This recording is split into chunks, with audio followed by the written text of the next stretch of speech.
नमस्कार शेतकरी बंधूंनो, मी खंडेराव दारराव तुमचे आता आपल्या या आजच्या नवीन एपिसोड मध्ये स्वागत करतात. तर आजचा जो आपला व्हिडिओ आहे, जी आपली काही डाळिंबची जी सिरीज चालू आहे त्यामधील व्हिडिओ म्हणजे आजचा डाळिंब पिकामध्ये जैविक घटकांचा वापर आपण कसा केला पाहिजे, कोणत्या पद्धतीने केला पाहिजे, कोणत्या स्टेजेसला केला पाहिजे हे बघणार आहोत. कारण आता सध्या आंबे बहार सर्वत्र चालूच आहे. काही ठिकाणी प्लॉट फुलकळीमध्ये आहे, काही ठिकाणी सेटिंग सुरुवात झाली आहे, काही ठिकाणी अजून मी इथ्रेल मारून पाणी देऊन नवती निघत आहे. तर ही सर्व स्टेज सध्याच्या अवस्थेत आहे. परंतु या ठिकाणी जैविक घटकांचा वापर कशा प्रकारे केला पाहिजे हे बहुतेक लोकांना अजूनही त्या ठिकाणी ज्ञात नाही आहे. परंतु डाळिंब या पिकामध्ये जैविक घटकांचा वापर हा एकदम अपरिहार्य झालेला आहे, हे पण आपल्या लक्षात घेतले पाहिजे. तर या ठिकाणी आपण आजच्या या व्हिडिओमध्ये संपूर्णपणे डाळिंब बहार व्यवस्थापनामध्ये सुरुवातीपासून तर हार्वेस्टिंग पर्यंत शेवटपर्यंत कोणत्या प्रकारे जीवाणूंचा वापर करू शकतो किंवा आणि बेनिफिशियल फंगसचा वापर करू शकतो याविषयीच या व्हिडिओमध्ये आपण सर्व माहिती घेणार आहोत. तर जैविक घटक म्हणजे काय? जैविक घटक म्हणजे जिवंत सूक्ष्मजीव किंवा त्यांच्यापासून जे काही बनवलेली उत्पादने असतात, जी पिकांच्या वाढीस आणि उत्पादन वाढीस असेल किंवा त्या ठिकाणी संरक्षणात असेल, म्हणजे कीड रोग याच्यापासून संरक्षण असेल, तर या गोष्टीसाठी हे आपण वापरले जातो. त्याला आपण म्हणतो जीवाणू आणि जीवाणूचे जैविक घटक आपण त्याला म्हणू शकतो. तर या ठिकाणी जर बघितलं तर याचं जर वर्गीकरण करायचं ठरल्यास 3 प्रकारात आपण करू शकतो. एक म्हणजे तुमचं बायो फर्टिलायझर म्हणजे जैविक खत, दुसरं म्हणजे तुमचं बायो फंगिसाइड म्हणजे जैविक बुरशीनाशक, आणि तिसरं म्हणजे तुमचं जैविक कीटकनाशक म्हणजे बायो पेस्टिसाइड. आता जैविक खते हे तुम्हाला तुमच्या जमिनीमध्ये जे काही तुम्ही रासायनिक खत देत असाल किंवा तुमच्या जमिनीमध्ये जर तुम्ही समजा सॉइल टेस्टिंग केली, त्यामध्ये ज्या काही प्रॉपर्टीज तुम्हाला केमिकल सापडले जातील, तर हे सर्व उपलब्ध करून देण्याचं काम त्या पिकाला हे जैविक खते किंवा बायो फर्टिलायझर करत असतात. आणि दुसरं म्हणजे जैविक बुरशीनाशक म्हणजे बायो फंगिसाइड, म्हणजे हे जे काही बायो फंगिसाइड असतात हे तुमच्या जमिनीमधील ज्या काही हानिकारक फंगस असतील किंवा तुमच्या पिकावर किंवा पानावर किंवा फुलावर जे काही हानिकारक फंगस बुरशीजन्य रोग असतील त्यांच्या नियंत्रणासाठी चांगल्या प्रकारे काम करतात. आणि तिसरं म्हणजे जैविक कीटकनाशक म्हणजे बायो पेस्टिसाइड, म्हणजे त्या ठिकाणी तुमच्या पिकामध्ये जी काही मावा असेल, थ्रिप्स असेल, पांढरी माशी असेल, तुमचं मिलीबग असेल किंवा तुमचे निमेटोड्स या जे काही असेल किडी, व या ठिकाणी त्या किडींना नियंत्रण करण्याचं काम या ठिकाणी हे जैविक कीटकनाशक करत असतात. तर यामध्ये पण आपण जर बघितलं तर या ठिकाणी सर्वप्रथम आपण बघूया मातीमधील जे काही उपयुक्त शिवाय जैविक खते आहे म्हणजे बायो फर्टिलायझर आहे, याबद्दल आपण या स्लाइड मध्ये आपण बघू शकतो. तर या ठिकाणी बघितलं तर सर्वप्रथम जर बघितलं डिकम्पोजिंग बॅक्टेरिया. आता डिकम्पोजिंग बॅक्टेरियाचं काम हे डिकम्पोजिशन करण्याचं असतं. जे काही रॉ मटेरियल असेल किंवा मागच्या पिकाचे उरलेले अवशेष असेल किंवा तुमचं एकदम कच्चं शेणखत असेल किंवा जे काही सेंद्रिय अवशेष कुजलेले नसतात यांना कुजवण्याचं काम ही डिकम्पोजिंग बॅक्टेरिया करत असतात. आणि या कुजवण्याच्या प्रक्रियेमुळे त्या ठिकाणी तुम्हाला एक चांगल्या प्रकारचं सेंद्रिय खत त्या ठिकाणी तुम्हाला उपलब्ध होतं. आणि हे सेंद्रिय खतच मग आपण आपल्या प्लॉटमध्ये किंवा आपल्या बागेमध्ये वापरलं गेलं पाहिजे. कारण जर अशा ठिकाणी जर डिकम्पोजिंग न झालेलं खत आपण वापरलं आपल्या बागेत, तर निश्चितच त्या डिकम्पोजिंग न झालेल्या खतामध्ये हानिकारक बुरशी जास्त प्रमाणात असू शकतात. कारण त्या हानिकारक बुरशी मग तुमच्या पिकामध्ये पुन्हा एकदा त्या रूटला इन्फेक्शन करणार आणि तेच इन्फेक्शन तुमच्या पिकाला होणार आणि त्या ठिकाणी मर असेल, डम्पिंग असेल किंवा इतर जे काही फंगल इन्फेक्शन असतील याचा परिणाम तुमच्या पिकावर होऊ शकतो. म्हणून त्या ठिकाणी डिकम्पोजिंग बॅक्टेरिया वापरणं सुद्धा त्या ठिकाणी गरजेचं आहे की जेणेकरून त्या ठिकाणी कुजलेलं शेणखत असेल किंवा रॉ अवशेष असतील हे कुजून त्या ठिकाणी तुम्हाला चांगल्या प्रकारे रिझल्ट मिळू शकतात. नंतर पुढचं जे आहे ॲझोटोबॅक्टर. तर ॲझोटोबॅक्टर हे तुम्हाला नायट्रोजन फिशियंट बॅक्टेरिया असतात जे तुमच्या हवेतील नत्र तुमच्या मुळीच्या कक्षामध्ये त्या ठिकाणी फिक्स करतात आणि नंतर त्या पिकाच्या गरजेनुसार ते पीक त्या ठिकाणी नायट्रोजन तुमच्या पिकाच्या मध्ये अवेलेबल होतो आणि नायट्रोजनची गरज पूर्ण होते. तर अशा प्रकारे या ठिकाणी हे ॲझोटोबॅक्टर जे जीवाणू आहे ते काम करतात. नंतर पुढचं आहे पीएसबी म्हणजे फॉस्फरस सोल्युबलायझिंग बॅक्टेरिया. जो काही तुमच्या जमिनीतील फॉस्फरस असेल किंवा तुम्ही दिलेल्या रासायनिक खतांद्वारे दिलेला फॉस्फरस असेल, कारण फॉस्फरस हा सर्वात क्रियाशील घटक आहे आणि तो काय करतो तुमच्या जमिनीमध्ये जे काही इतर न्यूट्रिएंट आहे त्याच्याशी बॉन्डिंग तयार करतो. म्हणजे थोडक्यात जर उदाहरण द्यायचं झालं तर कॅल्शियम सोबत तो कॅल्शियम फॉस्फेट तयार होतो आणि फिक्स होऊन जातो. किंवा झिंक बरोबर झिंक फॉस्फेट तयार होतो आणि फिक्स होऊन जातो, फेरस बरोबर फेरिक फॉस्फेट होतो, फिक्स होऊन जातो. त्यामुळे तुम्ही दिलेला किंवा तुमच्या जमिनीमध्ये उपलब्ध असलेला जो काही फॉस्फरस आहे त्या ठिकाणी त्या पिकाला घेता येत नाही. आणि त्यामुळं तुम्ही फॉस्फरस देऊन सुद्धा त्या पिकाला तो फॉस्फरस न मिळाल्यामुळं त्या ठिकाणी त्या पिकाच्या न्यूट्रिशनच्या कमतरता त्या ठिकाणी फॉस्फरसची जाणवू शकते. तर मग अशा ठिकाणी तुम्हाला फॉस्फरस सोल्युबलायझिंग बॅक्टेरियाचा वापर करणं गरजेचं आहे. कारण डाळिंब बहार व्यवस्थापनामध्ये ज्या वेळेस काही अशा स्टेजेस आहे की त्या ठिकाणी फॉस्फरसची सगळ्यात जास्त गरज असते, परंतु या फिक्सेशनच्या गोष्टीमुळे तो त्या ठिकाणी अवेलेबल होत नाही आणि त्यामुळं त्या ठिकाणी त्या पिकाच्या उत्पादनाचं घट होऊ शकते. हे पण लक्षात घेतलं पाहिजे.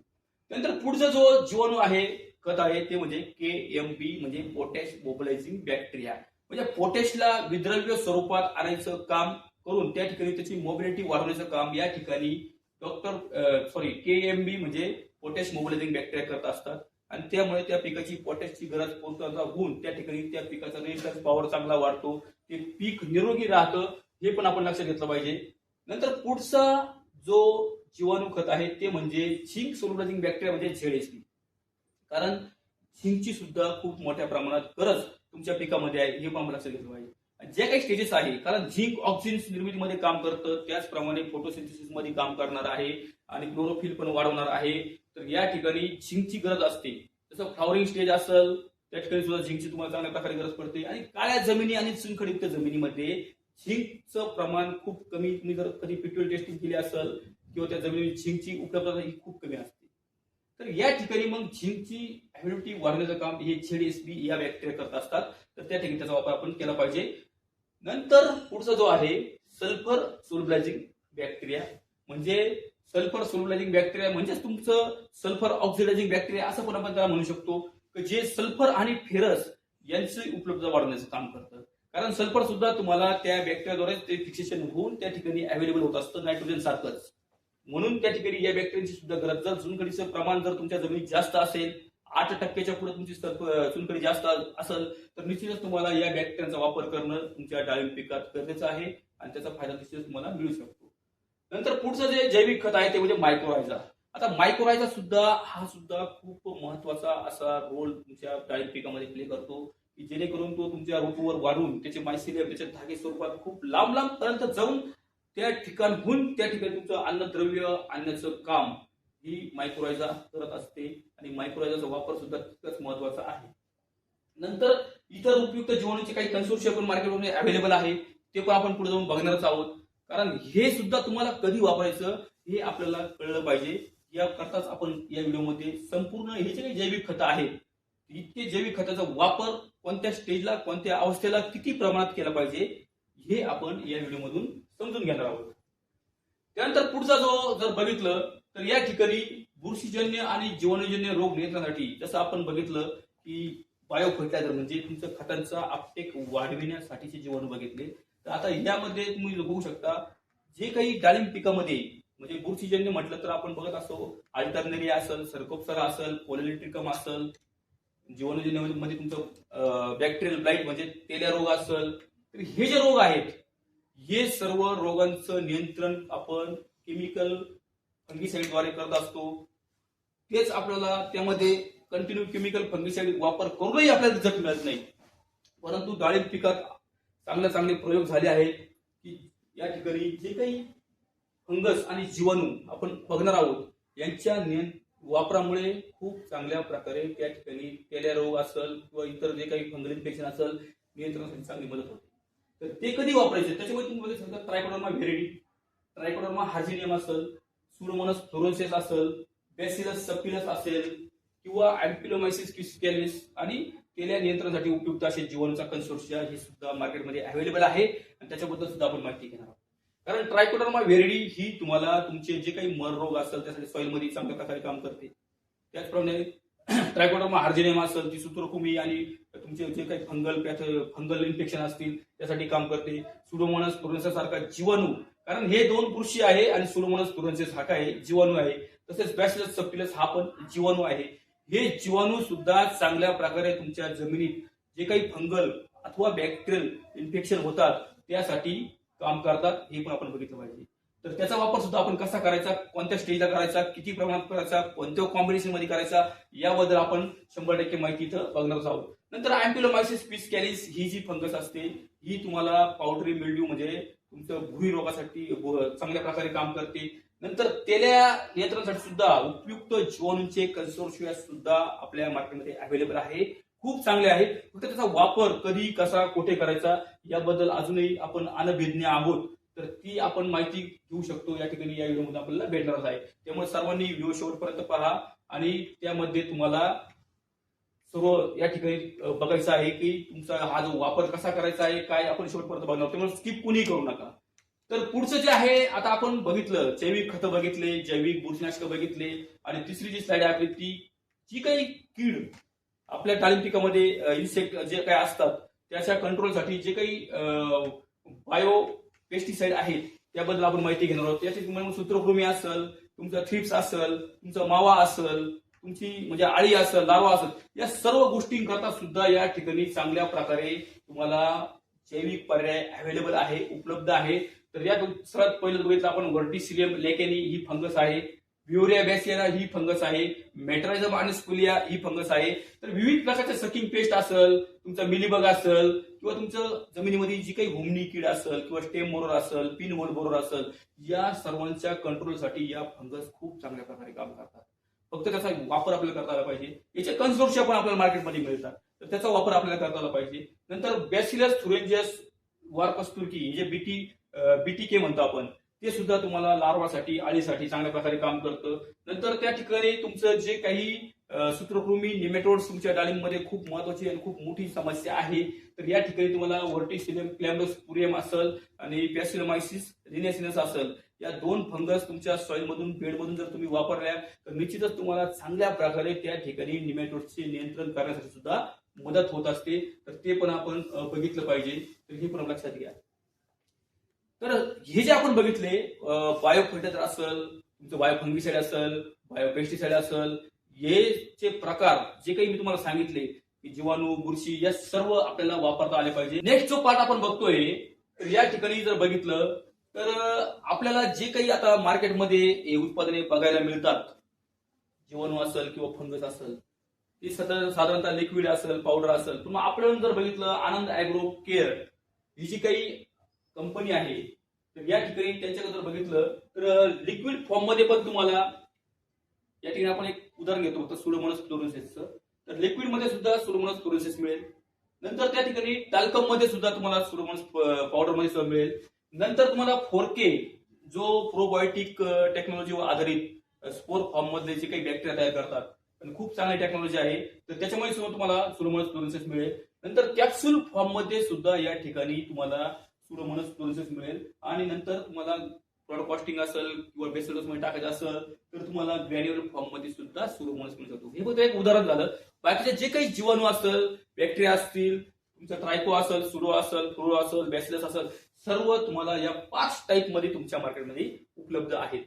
तर त्यामध्ये मग डाळिंब पिकात आपल्याला जो वापरायचा आहे तो म्हणजे 4K फॉर्म मध्ये जे काही बॅक्टेरिया आहेत ते म्हणजे प्रोबायोटिक कल्चर्सने manufactured by advanced production technology, म्हणजे प्रोबायोटिक टेक्नॉलॉजीवर आधारित हा जो काही बॅक्टेरियाचा फॉर्म आहे स्पोर मध्ये, हा खूप चांगल्या प्रकारे म्हणजे त्याचं जर बघितलं आपण 4K त्याला नावच आपण दिले प्रोबायोटिक टेक्नॉलॉजी असेल. नंतर perfect and high cell count, perfect and high cell count हे त्याचं एक गुणवैशिष्ट्य आहे. नंतर हाय सोल्युबिलिटी, म्हणजे पाण्यामध्ये खूप चांगल्या प्रकारे त्या ठिकाणी ते विरघळलं जातं, त्यामुळे तो चांगल्या प्रकारे तुमच्या बागेत कव्हरेज भेटतं, त्यामुळे तो सुद्धा त्याचा एक पॉईंट आहे. आणि इको फ्रेंडली आहे, पूर्णपणे पर्यावरण पूरक असं हे प्रोडक्ट आहे. म्हणून 4Kचा जो बेस आहे, 4K मध्ये जे बॅक्टेरिया आहे किंवा जीवाणू आहे याचा वापर तुमच्या डाळिंब पिकात जर झाला तर निश्चितच तुम्हाला त्या ठिकाणी चांगल्या प्रकारे रिझल्ट बघायला मिळतील. तर हे खूप महत्वाचं आहे. तर म्हणून 4K स्वरूपात आपल्याला वापरायचं आहे. आता आपण आपल्या मेन मुद्द्याकडे येऊया, कारण आता डाळिंब बहारामध्ये ज्यावेळेस आपण धरतो त्याच्या अवस्थेनुसार व समस्येनुसार या जीवाणूंचा वापर कशा प्रकारे केला पाहिजे यावर आपण बघणार आहोत. तर यामध्ये जर बघितलं तर कोणत्या स्वरूपातील जीवाणू वापरायचे हे आपण बघितलं आहे. तर यामध्ये जर बघितलं तर तुम्हाला बघा आता डिकम्पोजिंग साठी जो बॅक्टेरिया आपण वापरतो, तर त्यामध्ये डॉक्टर बॅक्टोज 4K याचा वापर निश्चितच तुम्ही डिकम्पोजिंग साठी करू शकता. इव्हन जर आपण मल्चिंग केले असेल, त्या ठिकाणी काही कुजलेले न कुजलेले अवशेष असेल तर अशा ठिकाणी तुम्ही फवारणी खाली जमिनीवर सुद्धा करू शकता. किंवा तुमचं शेणखत असेल, काही डेपो तुम्ही लावलेला असेल तर डायरेक्टली त्याला कुजवण्यासाठी तुम्ही याचा वापर करू शकता. साधारणतः 1 ते 2 टन शेणखतासाठी तुम्हाला साधारणतः 1 किलो जो डॉक्टर वॅक्टोज फास्टीचा वापर त्या ठिकाणी करायचा आहे, हे लक्षात घ्या. आणि त्यानंतरच ते कुजल्यानंतर ते शेणखत तुम्हाला त्या ठिकाणी वापरायचं आहे. नंतर पुढे जर बघितलं शेणखतातील हुमणी नियंत्रणासाठी, आता हुमणीच्या नियंत्रणासाठी जर बघितलं तर हुमणी तुमच्या शेणखतात असते आणि त्या ठिकाणी जर चुनखड जमीन असेल तर निश्चितच हुमणीचा जो त्रास सगळ्यात जास्त प्रमाणात होऊ शकतो. तर मग अशा ठिकाणी तुम्हाला बेसल डोस मध्येच तुम्हाला जर वापरायचं ठरलं तर आनंद ॲग्रोकेअरचं तुम्ही मेटा गोल्ड ग्रॅन्युअल्स म्हणजे मेटारायझम एनएसपीडी ही फंगसवर आधारित ही जी असते, यामध्ये हुमणीसाठी खूप चांगल्या प्रकारच्या ठिकाणी काम करते. तुम्ही इथं बघू शकता या ठिकाणी जिवंत हुमणी असेल आणि या ठिकाणी मेटारायझम एनएसपीडी इन्फेक्ट केलेली हुमणी पूर्णपणे नियंत्रणात आणली आहे. तर हे सुद्धा तुम्ही याचा वापर 1 किलो तुमचं 1 टन शेणखतासाठी करू शकता. त्याचा वापर जर तुम्ही केला तर निश्चितच तुम्हाला हुमणीपासून नियंत्रणासाठी खूप चांगल्या प्रकारे प्रिव्हेन्शन त्या ठिकाणी मिळू शकतं आणि त्याचा फायदा तुम्हाला होऊ शकतो. त्यानंतर बेसल डोस जो आपण घेतोय तर त्यामध्ये बघा तुम्ही या ठिकाणी आपण बघतोय इथं रासायनिक खत असेल, नंतर त्या ठिकाणी सोबत तुम्हाला डर्मस गोल्ड म्हणजे ट्रायकोडर्मा व्हेरिडीचे जे काही ग्रॅन्युअल आहेत ते आपण त्यासोबत घेऊ शकतो 4 किलो. नंतर तुम्हाला डॉक्टर वॅक्टोज नेमोज गोल्ड ग्रॅन्युअल ज्यामध्ये तुम्हाला सूत्रकृमी नेमॅटोडसाठी जी काही नियंत्रणासाठी मदत होणार असते, या नेमोज या फंगस या बॅसिलोमायसिस असेल किंवा क्लॅम्बोस्पोडियम असेल या फंगस पासून होऊ शकते. नंतर एनपीके गोल्ड म्हणजे तुमचं ॲसिडोबॅक्टर, पीएसबी आणि केएमबी या तिन्हींचा कन्सोर्शियम असलेलं ग्रॅन्युअल फॉर्म मधलं हे खत तुम्ही 4 किलो एकरी देऊ शकतात. आणि पंचम गोल्ड ग्रॅन्युअल फॉर्म मधलं ज्यामध्ये तुम्हाला मायक्रोरायझा मिळतो आणि मायक्रोरायझा खूप चांगल्या प्रकारे आपण बघितलं कसं काम करतो. तर हे जो परिपूर्ण असा बेसल डोस तुमच्या जमिनीत जाणं गरजेचं आहे. म्हणजे शेणखत असेल, तुमचं केमिकल खत असेल, तुमचं सेंद्रिय खत असेल आणि तिसरं तुमचं जैविक खत असेल. तर हे जर परिपूर्ण डोस आपण दिला तर निश्चितच डाळिंब पिकामध्ये चांगल्या प्रकारे अपटेक होऊन चांगले रिझल्ट तुम्हाला मिळणार असतात. नंतर जैविक खतांचा वापर मध्ये जर आपण बघितलं तर हा एक प्रोडक्ट खूप मोठ्या प्रमाणात प्रसिद्ध आणि खूप चांगल्या प्रकारे रिझल्ट देणार आहे, तो म्हणजे डॉक्टर बॅक्टो किट. आता यामध्ये जर तुम्ही बघितलं कॉम्बो म्हणजे तुमचं हे जर बघितलं 400-800 ग्रामचं हे किट येतं, एकरी 800 ग्राम वापरायचं असतं. आणि त्यामध्ये 200-200 ग्रामचे हे 4 पाऊच असतात. तर त्यामध्ये डॉक्टर वॅक्टोज कॉम्बो म्हणजे तुमचं एनपीके कन्सोर्शियम असलेलं 4K बेस्ट डेक्टोज बेस्ट मटेरियल असतं, त्यामध्ये जीवाणू असतात ते. दुसरं तुमचं फॉस्फरस सोल्युशन सेपरेटली 200 ग्राम तुम्हाला ते बॅक्टेरिया पण मिळतात. नंतर तुम्हाला बॅक्टोरायझा म्हणजे मायक्रोरायझा सुद्धा तुम्हाला डेक्टोज बेस मध्ये त्या ठिकाणी मिळतो. आणि नंतर त्याचं ऍक्टिव्हेटर म्हणजे त्याचं फूड ते पण आपण त्याच्यासोबत देत असतो. तर हे एक किट तुम्हाला वापरायचं असतं. तर या एक किटमुळे तुम्हाला रूट झोन डेव्हलपमेंट असेल, तुमची नवीन निघणारे फूट असेल किंवा तुमचं फ्लॉवरिंग असेल, फळांचं सेटिंग असेल, फळांचा विकास फुगवण असेल किंवा त्याचं जे काही न्यूट्रिशन पोषण असेल, सर्व रूट डेव्हलपमेंट सहित सर्व पूर्ण एकाच टायमाला करायचं काम या किटमध्ये ताकद असते. तर हे किट तुम्हाला 800 ग्राम एकरी वापरायचं आहे. तर तुम्हाला वापरण्याची अवस्था ज्या आहेत, समजा बहाराचं पहिलं पाणी दिल्यानंतर तुम्ही पहिल्या 10 दिवसाच्या आत सेकंड पाण्याला पहिल्या पाण्यासोबत किंवा तिसऱ्या पाण्यासोबत हे देऊ शकता. त्या 3 टप्प्यात तुम्ही याचा जर वापर केला तर निश्चितच फायदा होईल. आणि जर तुम्ही दिलंच नसेल तर तुम्ही ते कोणत्याही अवस्थेत देऊ शकता, काहीच अडचण नाही. कारण त्या ठिकाणी एक जैविक खताचा कन्सेप्ट या बॅक्टोपिटमुळे पूर्ण होतो. तर हे तुम्ही त्या ठिकाणी दिलं तर चांगलं आहे. नंतर रेस्टमध्ये सुद्धा रेस्ट पिरियडमध्ये तुम्ही जेव्हा तुम्ही हार्वेस्टिंग झाल्यानंतर एक पाण्यासोबत तुम्ही त्या ठिकाणी देऊ शकता. आणि बहारामध्ये तुम्हाला साधारणतः पहिलं पाणी किंवा दुसरं पाणी किंवा तिसरं पाणी यामध्ये तुम्ही त्याचा वापर करू शकता. एक किट 800 ग्रॅम 1 एकरसाठी तुम्हाला वापरायचं आहे. नंतर तुम्हाला डॉक्टर बॅक्टोस बॅक्टोमाइन हे आपण म्हटलं होतं काही 25 प्रकारचे उपयुक्त जीवाणू यामध्ये आहेत. त्याचप्रमाणे बॅसिलस प्रजातीपासून जे प्रोटीन्स आणि सेल्युलोज एन्झाइम्स या ठिकाणी या उपयुक्त जीवाणूचा पूर्ण कन्सोर्शियम या तुमच्या 5 लिटरच्या कॅन मध्ये म्हणजे बॅक्टोमाइन नावाने येतं त्यामध्ये आहे. तर याचा वापर सुद्धा तुम्ही त्या ठिकाणी करायचा आहे. तर याचा वापर शक्यतो आपण 70 दिवसांनी म्हणजे तुमची सेटिंग त्या ठिकाणी झालेली असते तिथून पुढे तुम्ही याचा वापर करा. तर निश्चितच 5 लिटर 1 एकरसाठी तुम्ही जर वापरलं तर आपटेक वाढून फळांची साईज असेल, फुगवण असेल, तुमचा कलर असेल, लस्टर असेल, सगळ्या गोष्टींना या ठिकाणी फायदा होत असतो. त्याचप्रमाणे जमिनीतील ज्या काही हानिकारक बुरशी असेल, हानिकारक जीवाणू असेल यांच्यापासून प्रोटेक्शन करण्याचं काम सुद्धा हे बॅक्टोमाइन करतं. आणि तुम्हाला त्या ठिकाणी याचा वापर हा सेटिंग झाल्यानंतर करावायचं आहे. एकरी 5 लिटर, हे पण आपण लक्षात घेतलं पाहिजे. त्यामुळे तुमच्या त्या रायझोस्फिअर एरियामध्ये म्हणजे तुमची जी काही पांढरी मुळी त्या ठिकाणी फीडर रूट असतात, या ठिकाणी खूप चांगल्या प्रकारे जीवाणूंची रेलचेल वाढेल, मायक्रो फ्लोरा त्या ठिकाणी निर्माण होईल आणि चांगल्या प्रकारे अपटेक तुम्हाला या ठिकाणी मिळू शकतो. नंतर पुढचं जे आहे डॉक्टर बॅक्टोस पीएसबी 4K आणि डॉक्टर बॅक्टोस बॅक्टोरायझा 4K म्हणजे तुमचं मायक्रोरायझा प्लस पीएसबी ही ऍप्लिकेशन सुद्धा खूप महत्वाची आहे. आता जर पीएसबी म्हटलं तर फॉस्फरस सोल्युबल बॅक्टेरिया असतात. त्यामध्ये तुम्हाला सुडोमोनास ट्रायटा असेल, बॅसिलस मेगाटेरियम असेल आणि बॅसिलस पॉलिमेक्झा असेल, या प्रकारचे सर्व जीवाणू या ठिकाणी या फॉस्फरस सोल्युबल बॅक्टेरियामध्ये असतात. आणि त्यासोबत जर तुम्ही मायक्रोरायझाचा वापर केला तर निश्चितच तुम्हाला चांगल्या प्रकारे न्यूट्रिशन फॉस्फरसची तर अवेलेबिलिटी वाढलंच, कारण फॉस्फरस हा तुमच्या फळाच्या फुगवणमध्ये खूप चांगला रोल प्ले करतो. त्याचप्रमाणे फुलाचं फळात रूपांतर होण्याच्या टायमाला, कारण फॉस्फरस पासूनच आपलं कार्बोहायड्रेट्स तयार होतात पिकामध्ये आणि ते कार्बोहायड्रेट्स वाढल्यामुळे तुमची फळाची फुगवण असेल, साईज असेल, सगळ्या गोष्टीत फरक पडतो. म्हणून तुम्हाला या ठिकाणी ही जी ऍप्लिकेशन आहे ही तुम्हाला साधारणतः सेटिंग झाल्यानंतर तुम्हाला याची एक ऍप्लिकेशन सुद्धा करायची आहे साधारणतः 80 दिवसाच्या आसपास. म्हणजे सेटिंग झाल्यानंतर म्हटलं तरी काय अडचण ती अवस्था आहे की ज्या ठिकाणी जास्तीत जास्त फॉस्फरस लागणार आहे, साईज उचलणार आहे, या गोष्टी आपण बघितलं पाहिजे. तर या ठिकाणी तुम्हाला पीएसबी 4K एक 500 ग्रॅम प्रति एकर प्लस तुम्हाला 250 ग्रॅम मायक्रोरायझा, 250 ते 200 ग्रॅम पर्यंत जरी घेतलं तरी काही अडचण नाही. तर मायक्रोरायझा आणि पीएसबी 4K याचं जर कॉम्बिनेशन आपण इथे वापरलं तर निश्चितच त्याचा फायदा तुम्हाला मिळू शकेल. कारण आपण बॅक टू किट पहिले वापरलं होतं, त्याच्यामुळे तुम्हाला मी सांगितलं पीएसबी या गोष्टी मिळाल्या आहे. कारण हे शेड्यूल तयार करताना आपण त्याचा विचार केला की किती दिवसांनी किती टप्प्यामध्ये कोणत्या कोणत्या बॅक्टेरिया गेले पाहिजे आणि कोणत्या कॉम्बिनेशनने गेले पाहिजे ते पण आपण ठरवलं पाहिजे. नंतर पुढचं जे आहे डॉक्टर बॅक्टोस केएमबी 4K म्हणजे तुमचं पोटॅश मोबिलायझिंग बॅक्टेरिया, जे पोटॅशची मोबिलिटी वाढवून त्या ठिकाणी त्या पोटॅशला अवेलेबल करण्याचं काम करतं किंवा पोटॅश प्रवाहित करण्याचं काम करतं की जेणेकरून रूट त्याला घेऊन तुमच्या पिकामध्ये स्टोअर करतं. तर या ठिकाणी तुम्हाला पोटॅश मोबिलायझिंग बॅक्टेरिया जे आहेत तर या ठिकाणी तुम्हाला फ्युटोरिया जाती असेल किंवा बॅसिलस म्युसिलिजिनस असेल, या दोन प्रकारच्या जे काही जीवाणू या ठिकाणी या केएमबी 4K मध्ये आहेत त्याचा काउंट सुद्धा तुम्हाला 2 × 10⁹ इथपर्यंत आहे. तर त्याचा वापर मी तुम्हाला साधारणतः डाळिंब पिकामध्ये 130 दिवसाच्या पुढे, 120 दिवसाच्या पुढे तर 160 दिवसापर्यंत तुम्ही कधीही करू शकता की जेणेकरून पोटॅशची उपलब्धता वाढून फळाची किपिंग क्वालिटी चांगली येईल, त्याला कलर चांगला येईल, टणकपणा चांगला येईल, लस्टर चांगला येईल. याचा वापर जो तुम्हाला त्या ठिकाणी 500 ग्रॅम ते 1 किलो पर्यंत तुम्ही तुमच्या जमिनीच्या पोटॅशच्या उपलब्धतेनुसार त्या ठिकाणी त्याचा वापर तुम्ही करू शकता. तर या ठिकाणी तुम्हाला या डॉक्टर बॅक्टोस केएमबी 4K या प्रोडक्टचा सुद्धा वापर चांगल्या प्रकारे तुम्ही तुमच्या पिकामध्ये पोटॅशच्या उपलब्धतेसाठी करू शकता. नंतर डॉक्टर बॅक्टोस बायोझिंक 4K यामध्ये बॅसिलस आर्यभट्टा या पेशीस असतात. त्यामध्ये तुमचा काउंट सुद्धा 2 × 10⁹ इतका तुमचा CFU काउंट असतो. आणि त्या ठिकाणी तुम्हाला जर बघितलं तर याचा वापर तुम्हाला पिकाला झिंकची गरज उपलब्धतेनुसार तुम्ही करू शकता. म्हणजे फ्लॉवरिंग स्टेजला तुम्ही एक ऍप्लिकेशन करू शकता आणि त्यानंतर साधारणतः परत 40 दिवसांनी तुमची दुसरी ऍप्लिकेशन त्या ठिकाणी होऊ शकते.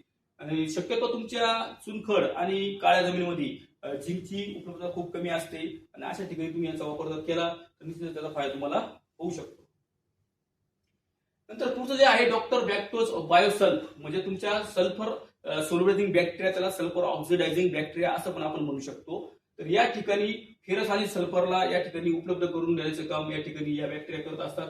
त्याच्यामध्ये थायोबॅसिलस थायो ऑक्सिडन्स आणि थायोबॅसिलस फेरो ऑक्सिडन्स या दोन प्रकारचे या ठिकाणी जीवाणू असतात आणि ते त्या ठिकाणी तुम्हाला सल्फर आणि फेरसची उपलब्धता करून देतात. आणि याचा वापर तुम्ही तुमच्या जमीन जर चुनखडी साधारणतः 7 ते 8% वरती असेल तर निश्चितच या बॅक्टेरियाचा वापर जर केला सल्फरच्या तर तुम्हाला उपलब्धता चांगल्या प्रकारे त्या ठिकाणी होऊ शकते.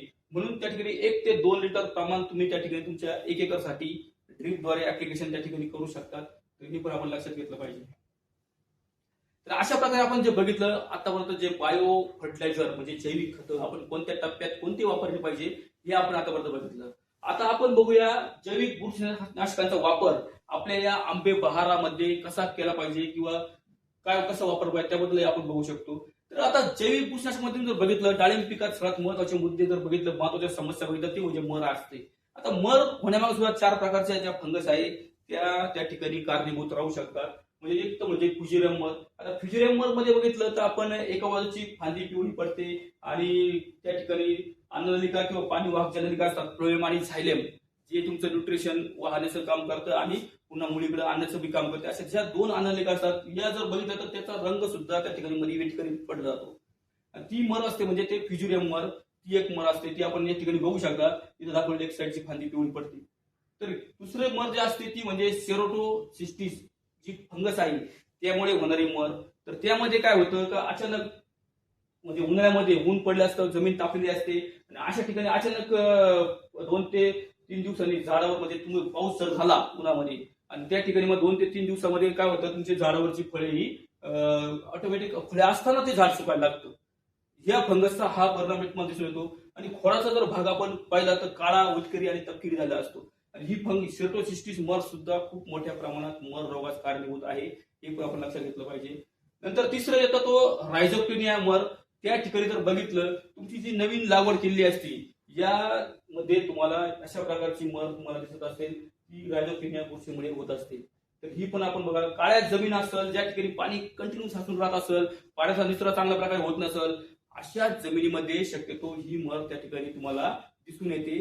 ते पण आपण लक्षात घेतलं पाहिजे. आणि पुढची जी मर असते ती म्हणजे मॅक्रोफोमिना मर. ही मॅक्रोफोमिना फंगसमुळे होते की जी तुमची पांढरी मुळे त्या ठिकाणी पूर्णपणे सडतात आणि त्या ठिकाणी न्यूट्रिशन अवेलेबल होत नाही व अन्नद्रव्य उपलब्ध होत नाही आणि झाड पूर्णपणे मरून जाते. तर या 4 प्रकारची मर या ठिकाणी तुम्हाला दिसून येईल. तर याचा जर आपण बघितलं मग याचा करता आपण काय केलं पाहिजे हे आपण बघूया. तर या रोगांसाठी जर बघितलं तर डर्मस फोर्के जे डेक्टोज बेस्ड फॉर्म मध्ये आहे आणि खूप चांगल्या प्रकारे प्रोबायोटिक टेक्नॉलॉजीवर तयार केलेलं हे जे फॉर्म्युलेशन आहे. तर याचं ठिकाणी तुम्हाला 500 ते 1 किलो म्हणजे 500 ग्रॅम ते 1 किलो प्रति एकर अधिक तुम्हाला त्या ठिकाणी डॉक्टर बॅक्टोस फ्लोरोफोर्के म्हणजे सुडोमोनास फ्लोरेन्सिस ही जीवाणू आहे, ही फंगस आहे. या दोघांचं कॉम्बिनेशन या ठिकाणी हे सुद्धा 500 ते 1 किलो पर्यंत तुमच्या जमिनीमधील त्याचं इन्फेक्शन हे बघून तुम्ही 500 ते 1 किलो पर्यंत, जर इन्फेक्शन असेल तर 1 किलो पर्यंत घेऊ शकता आणि कमी असेल प्रिव्हेंटिव्ह घ्यायचं असेल तर ते 500 ग्रॅम पर्यंत घेऊ शकता. अशा प्रकारे दोन्हीचं कॉम्बिनेशन तुम्ही पहिलं पाणी दिल्यानंतर एक 30 दिवसांनी आणि एक 90 दिवसांनी अशा प्रकारे 2 ऍप्लिकेशन आपल्याला या ठिकाणी आपल्या आंबे बहारामध्ये किंवा बहार व्यवस्थापनामध्ये करायचे आहे. तर हे 2 तुम्हाला सॉइल मधून त्या ठिकाणी ट्रिप ऍप्लिकेशन तुम्ही करू शकता. नंतर डाळिंब पिकामध्ये जे बुरशीजन्य रोग आहे म्हणजे आपण म्हणतो सरकोप्सरा असेल, अल्डरनेरिया असेल, कोलेनोट्रिकम असेल किंवा इतर जे काही फंगल इन्फेक्शन असतील किंवा तुमचं बॅक्टेरियल इन्फेक्शन म्हणजे तेला रोग असेल, तर यासाठी जर बघितलं तर आपण काय उपाययोजना करू शकतो. तर त्या ठिकाणी डॉक्टर बॅक्टस फोर्के म्हणजे बॅसिलस सबटिलस त्यामध्ये 5 × 10⁻⁹ इतका काउंट आहे म्हणजे 5 बिलियन पर ग्राम इतका सीओपी काउंट असलेले हे प्रोडक्ट बॅसिलस सबटिलस याचा वापर तुम्ही जमिनीतून अथवा तुमच्या फवारणीतून करू शकता. आणि काही रासायनिक बुरशीनाशकासोबत सुद्धा याचा वापर आपण फवारणीतून करत असतो, कारण त्याची कम्पॅटिबिलिटी भरपूर लोक चेक करतात. स्कोर असेल, तुमचं कस्टोडिया असेल, म्हणजे भरपूर असे फंगिसाइड आहे की ज्यानंतर तुम्ही आमच्याकडून ही माहिती घेऊ शकता. जसं आमचा आनंद क्रॉप गुरु जे काही चॅनल आहे, युट्यूब चॅनल किंवा आमची ऍप आहे, यामध्ये तुमचे प्लॉट रजिस्टर करा. त्यामुळे तुम्हाला पूर्णपणे त्या चार्टची माहिती मिळेल की कोणतं कॉम्बिनेशन घेतलं पाहिजे, काय केलं पाहिजे. कारण इतक्या छोट्या व्हिडिओ पूर्णपणे आपण पूर्ण डिस्कस करू शकत नाही. परंतु तुम्ही निश्चितच ते चॅनल त्या ठिकाणी ऍप डाउनलोड करा. पूर्णतः मोफत असा ऍप आहे.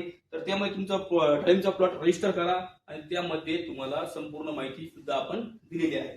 तर या ठिकाणी जर बघायचं झालं तर बॅसिलस सबटिलसचा वापर तुम्ही सॉइल मधून अथवा तुमच्या फवारणीतून दोन्ही प्रकारे करू शकता. आणि त्यासोबत जर तुम्ही तुमचं जर बॅक्टेरियल इन्फेक्शन असेल, तुमचं फंगल इन्फेक्शन असेल, दोन्हीसाठी हे खूप चांगल्या प्रकारे प्रोडक्ट आहे. तर हे सुद्धा तुम्हाला फोर्के म्हणजे प्रोबायोटिक टेक्नॉलॉजीवर आधारित प्रोडक्ट आहे. तर याचा वापर पण तुम्ही निश्चितच करा. नंतर तेल्या म्हणजे तुमचं झांतोमोनास ऑक्झोनोफिलस पुनिकी या काही जीवाणू आहे, यामुळे तुमच्या पिकावर तेल्या रोगाचा इम्पॅक्ट जास्त प्रमाणात असतो. तर या ठिकाणी त्याच्यासाठी काय करायला पाहिजे तर त्यासाठी सुद्धा आपल्याला मार्केटमध्ये जे काही फायदेशीर जीवाणू आणि बुरशीचं अद्वितीय मिश्रण असलेलं तेलॅकिल म्हणून एक प्रोडक्ट आहे, ते सुद्धा तुम्ही वापर करू शकता. तर त्याचा वापर सुद्धा तुम्हाला त्या ठिकाणी 5 मिली प्रति लिटर घेऊन 2 ते 3 फवारण्या तुम्ही त्या ठिकाणी तुमच्या बहार व्यवस्थापनामध्ये नियोजन करू शकता. हे पण लक्षात घ्या. तर तेलासाठी हा एक प्रोडक्ट खूप चांगला आहे. याचा वापर सुद्धा आपण जर केला तर निश्चितच तुम्हाला बॅक्टेरियल जे काही इन्फेक्शन असतील त्यापासून चांगल्या प्रकारे रिझल्ट मिळू शकतात. किंवा तेलानंतर आपण फवारणी तर असं पण करू शकतो की या ठिकाणी तुम्ही डॉक्टर बॅक्टोस फ्लोरो म्हणजे सुडोमोनास फ्लोरेन्सिस असेल, बॅसिलस असेल आणि प्लस तेलॅकिल हे तिन्ही जर कॉम्बो करून जर तुम्ही फवारणी केली तर निश्चितच तुम्हाला या ठिकाणी जर तुम्ही बघितलं तेल्याकील तुम्हाला 1 लिटर पूर्ण 1 एकरसाठी 1 लिटर प्रमाण आहे. नंतर तुमचं डॉक्टर बॅक्टस फ्लोरो तुम्ही 250 ते 500 ग्रॅम घेऊ शकता आणि बॅक्टस फोरके 250 ते 500 ग्रॅम. या तिन्हींचा जर तुम्ही एक फवारणी जर तुमच्या प्रतिबंधात्मक जर केली, समजा आपण जर फळ असतं लाल मधून हिरव्या स्टेजला जात असतं, अशा टायमिंगला जर तुम्ही त्याची फवारणी केली तर निश्चितच त्याचा इम्पॅक्ट तुमच्या त्या ठिकाणी तेल्या नियंत्रणासाठी खूप चांगला होऊ शकतो. किंवा जर त्या ठिकाणी आर्द्रता जास्त असेल, पाऊस झाला असेल, अशी जी कंडिशन आहे जी तेल्यासाठी उपयुक्त असेल, त्याच कंडिशनला तुम्हाला याचा सहज स्प्रे केला. कारण हे पण फंगस आहे, जीवाणू आहे, त्यांना पण इम्युनिटी लागते. थोडं टेम्परेचर असेल त्या ठिकाणी ते ज्या टेम्परेचरला तेल्या ग्रोथ करू शकतो त्याच टेम्परेचरला ही सुद्धा तुम्हाला जीवाणू असेल किंवा बुरशी ग्रोथ करतात. आणि त्या ठिकाणी जर त्या ठिकाणी फवारणी झाली तर निश्चितच तुम्हाला त्या तेल्याला नियंत्रित करण्यासाठी खूप चांगल्या प्रकारे हा स्प्रे सुद्धा मदत करू शकतो. तर अशा प्रकारे तुम्ही या स्प्रेचा सुद्धा वापर त्या ठिकाणी करायचा आहे. तर हे झालं आपण बॅक्टेरियल ब्लाइट फंगस विषयी बोललो, जीवाणू विषयी बोललो. आणि आता शेवटचा मुद्दा जो आपला आहे तो जैविक कीटकनाशकांचा वापर. आता जैविक कीटकनाशकामध्ये तुम्ही जर बघितलं डाळिंबमध्ये मेजरली तुम्हाला मावा असेल, थ्रिप्स असेल, मिलीबग असेल.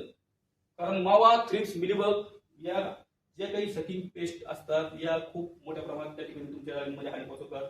नंतर पिनहोल बोरर असेल, पेम बोरर असेल, ते सुद्धा तुम्हाला खूप मोठ्या प्रमाणात त्या ठिकाणी त्रास देतात. आणि शेवट म्हणजे सूत्रकृमी खूप मोठ्या प्रमाणात इम्पॅक्ट करतो, सुपर रबर सुद्धा कारणीभूत ठरू शकतो. तर सगळ्यात कमी उत्पादन होण्यामागे सुद्धा याचा खूप मोठा हात असतो. तर या ठिकाणी याला कंट्रोलसाठी जे काही जैविक निविष्ट आहे मार्केटमध्ये त्याच्याबद्दल आपण बघितलंच आहे. तर या ठिकाणी डॉक्टर बॅक्टोस व्हीव्हीएम फोरके हे पण डेक्टस बेस्ड प्रोबायोटिक टेक्नॉलॉजी आधारित प्रोडक्ट फोरकेमध्ये. तर याचा वापर सुद्धा तुम्ही व्हीव्हीएम म्हणजे तुमचा व्हर्टिसिलियम, व्हिव्हेरिया आणि मेटरायझम या तिन्हींचा कन्सोर्शियम याच्यामध्ये आहे, की जेणेकरून तुम्हाला या ठिकाणी 3 × 10⁹ चा काउंट या ठिकाणी सीओपी काउंट या प्रोडक्टमध्ये आहे. तर याचा वापर तुम्हाला साधारणतः 500 ग्रॅम ते 1 किलो प्रति एकर जमिनीतून करायचा आहे, की जेणेकरून नेमेटोड्स कंट्रोलसाठी तुम्हाला सगळ्यात जास्त फायदा होऊ शकतो. नंतर दुसरं, याचा वापर तुम्ही 250 ते 500 ग्रॅम एकरी प्रमाण घेऊन सुद्धा फवारणी जरी केली तरी तुम्हाला तुमचे थ्रिप्स असेल, मावा असेल, तुमचं फुलकिडे जे काही सकिंग पेस्ट असतील, मिलीबग असेल याचं नियंत्रण पण मिळू शकतं. आणि जमिनीतून दिल्यानंतर मात्र तुम्हाला त्या ठिकाणी सूत्रकृमी, निमॅटोड्स याचा कंट्रोल खूप चांगल्या प्रकारे तुम्हाला या ठिकाणी मिळू शकतो. हे पण आपण लक्षात घेतलं पाहिजे. म्हणून या ठिकाणी केमिकल कीटकनाशकासोबतच तुम्हाला केमिकल कीटकनाशक तुम्ही वापरत असाल, परंतु कंटिन्यू केमिकल न वापरता एक अल्टरनेटिव्ह फवारणी तुम्ही या ठिकाणी या जैविक कीटकनाशकाची घेणं खूप महत्वाचं आहे. ते पण आपण लक्षात घ्या. आणि त्यानंतर तुम्हाला चांगल्या प्रकारे रिझल्ट तुम्हाला तुमच्या पिकात या ठिकाणी मिळू शकतो.